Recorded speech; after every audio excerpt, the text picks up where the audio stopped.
দুটি পাতা একটি কুড়ি। চায়ের দেশ সিলেট। আজকে আমার গন্তব্য ৩৬০ আউলিয়ার দেশ সিলেট। সিলেট যাওয়ার জন্য আমি চট্টগ্রাম থেকে রাতে ট্রেনে রওনা দিই এবং খুব ভোরে আমি চোখ মেলে দেখি এত সুন্দর একটা দৃশ্য। মানে ভোরটাই ভালো হয়ে যায়। আমি ঢুকছি এখন সিলেট। একদম সকাল সকাল সিলেট ট্রেন স্টেশনে আমরা নেমে যাই আর সেখান থেকে একটা রিক্সা নিয়ে আমরা চলে আসি আম্বরখানা। আম্বরখানা হচ্ছে দরগার সামনের এই জায়গাটাকে বলে আম্বরখানা। এখানে অসংখ্য অনেক, অনেক হোটেল আছে। কিন্তু আমাদের হোটেল পেতে অনেক ঝামেলা হয়। ঝামেলা হওয়ার একটা কারণ যে আমরা একটা ব্যালকনিওয়ালা রুম চাচ্ছিলাম। সাথে চাচ্ছিলাম একটু মোটামুটি বড় একটা রুম। কিন্তু আমরা আসলে এখানে কোনো ব্যালকনি দেওয়া রুম পাইনি। এইজন্য আমাদের ২ ঘন্টা রুম খুঁজতে হয়। এখানে অনেক, অনেক রুম আছে। আপনি আপনার বাজেট অনুযায়ী ৳৫০০ থেকে শুরু করে উপরে অনেক রেঞ্জ পর্যন্ত আপনি এখানে রুম পেয়ে যাবেন। কিন্তু একটা সমস্যা এখানে রুমগুলাতে কোনো বেলকনি নেই। আর অনেক রুমে তো জানালাও নেই। আর রুমগুলা অত বড়ও না। আমরা যেহেতু ছোট একটা বাচ্চা নিয়ে গিয়েছি, তাই আমরা চাচ্ছিলাম একটু মোটামুটি সাইজের একটা রুম। যাই হোক অবশেষে ২ ঘন্টা খুঁজে অবশেষে আমরা একটা হোটেলে উঠি দরগার সামনে। সেদিন ছিল আমার একমাত্র ছেলের ২য় জন্মদিন। আমরা ফ্রেশ হয়ে দরগার সামনে একটা হোটেলে সকালের নাস্তা করে নেই। আপনারা চাইলে ১ম দিন দরগা জিয়ারত করে তারপরের দিন আপনি অন্য জায়গায় যেতে পারেন।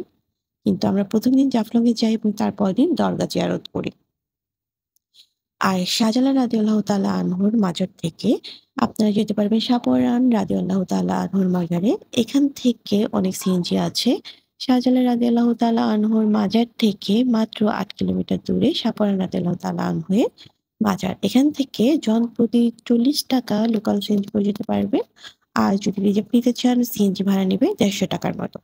সিলেটের যে জিনিসটা আমার সবথেকে বেশি ভালো লেগেছে তা হচ্ছে সিলেট খুবই পরিষ্কার পরিচ্ছন্ন একটা শহর। এর অলিগলি সব পরিষ্কার পরিচ্ছন্ন। আমরা জাফলং যেতে চাচ্ছিলাম। এজন্য আমরা আম্বরখানা থেকে ৳৪০ দিয়ে একটা রিক্সা ভাড়া করে চলে যাই সোপানীখাট। সোপানীখাট থেকে বাসে করে আমরা চলে যাই জাফলং। বাস মামাকে আমরা বলে রেখেছিলাম আমাদেরকে জাফলং নামিয়ে দেওয়ার জন্য। এজন্য উনারা আমাদের জাফলং পয়েন্টে নামিয়ে দেয়। ওখান থেকে ৳২০ টমটম দিয়ে জাফলং এ জিরো পয়েন্টে যেতে হয়। আমরা যখন জাফলং গিয়েছিলাম, তখন খুব বেশি পানি ছিল না, আবার একদম শূন্যও ছিল না। এজন্য আমাদেরকে নৌকা করে যেতে হয়নি। আমরা হেঁটে, হেঁটে একদম মূল জিরো পয়েন্টে পৌঁছে গেছি, যেখানে আমাদেরকে টমটম মামা নামিয়ে দিয়েছিল সেখান থেকে। এখানে নদীর পানিটা এত স্বচ্ছ, এত পরিষ্কার আর খুবই শীতল। এপারে বাংলাদেশ, ওপারে মেঘালয়। আর মেঘালয়ের ওপারে পাহাড়ের দৃশ্যগুলা এত সুন্দর মনোরম নজরকাড়া, যেটা আপনি রাস্তা দিয়ে যেতে, যেতে উপভোগ করবেন এবং জাফলং এর মূল পয়েন্টে গেলেও আপনি এই দৃশ্যটা উপভোগ করবেন। এখানে অজস্র সাদা পাথর, আপনার মনটাই ভালো হয়ে যাবে চারপাশের পরিবেশটা দেখে। এখানে আছে ছোটখাটো একটা মার্কেটের মতো যেখানে আপনারা ইন্ডিয়ান বিভিন্ন সামগ্রী কিনতে পারবেন।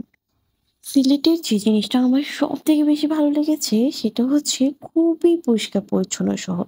শহরটা একদম পরিষ্কার। সিলেটের খাবার আমার কাছে বেশ রিজনেবল লেগেছে।